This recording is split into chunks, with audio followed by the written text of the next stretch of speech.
I really was daunted. I thought, I'll never find anything in this room. It's a Victorian drawing room. What's in here? And I found all these things that I might do. That was fascinating. But you see, the doing is what releases the inner life and releases the images.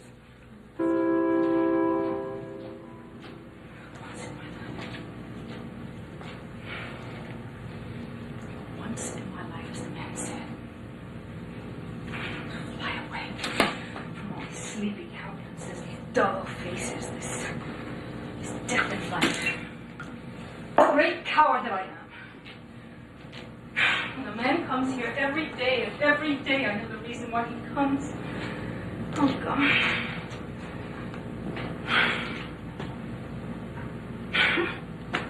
I'm stained already. And I should fall on my knees to Sonia and beg her forgiveness.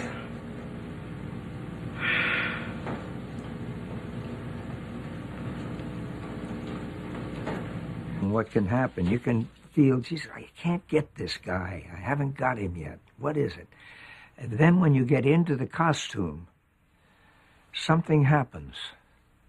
One of the most important things, by the way, in most plays, is underwear. Now, you know, when you say, oh, those Victorians were such prim and proper people, you know, they always sat so straight. Well, they were wearing corsets.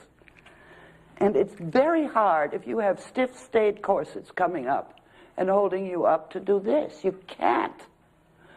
So again, it's not a matter of playing style, because that's how they were, but find what it came from.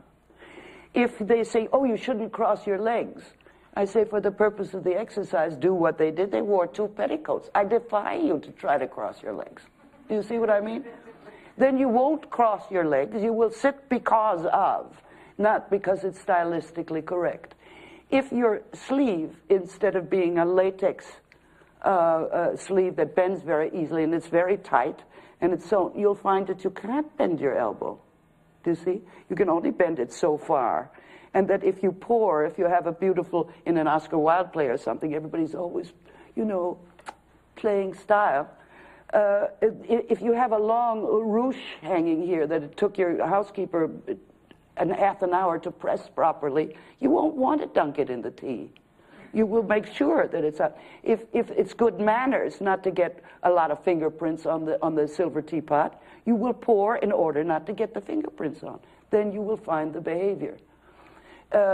And of course, I know that nothing has changed in the human psyche except fashion and social mores. But we always got mad. We always fell in love. We always were possessive. We were always slightly neurotic. You know, all the things that we think are only us today have always been true for the human being. And thought for this exercise to take a character. This is the first time you take a character that you may be going to work on or that you always wanted to work on, and take him or her out of the crisis in which they find themselves in the given play, and give them a simple task. That's something they might do every day, or that something I did yesterday, or I'm going to do after the crisis is over, so that I start to discover all the sources that make it different than it is now, and to see if I can put my character into a time and place so that I believe I lived there then. That is really the purpose of that exercise.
It was divine.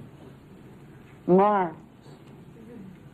We walked into another time and place. From the moment you walked in. I had some, thank you. Yeah, thank you. I mean, it was just so right on. It was just superb. Truly. Now, did you have any questions? Well, I just... I can tell you love the character. I do. Yeah, I can tell.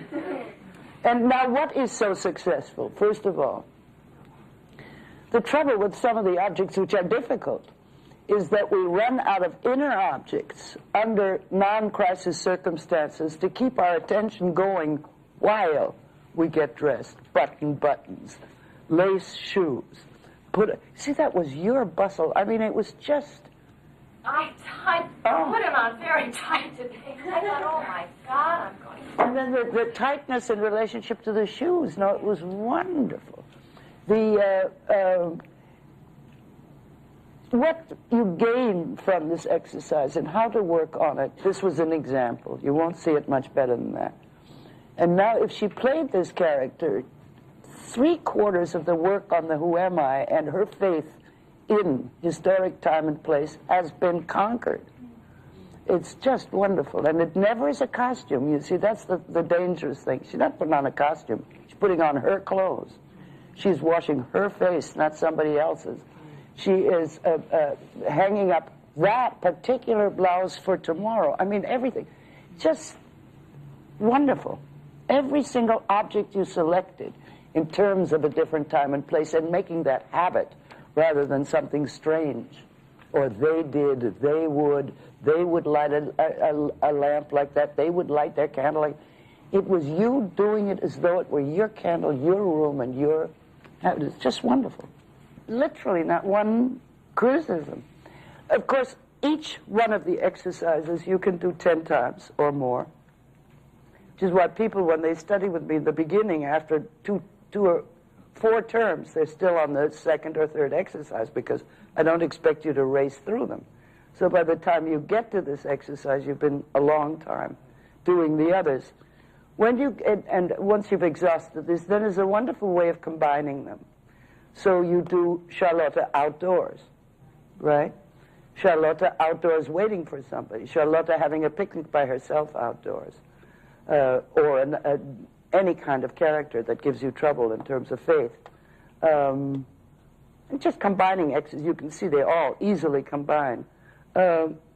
Geraldine Page studied with me, God knows, all in all about 6 years, not consistently.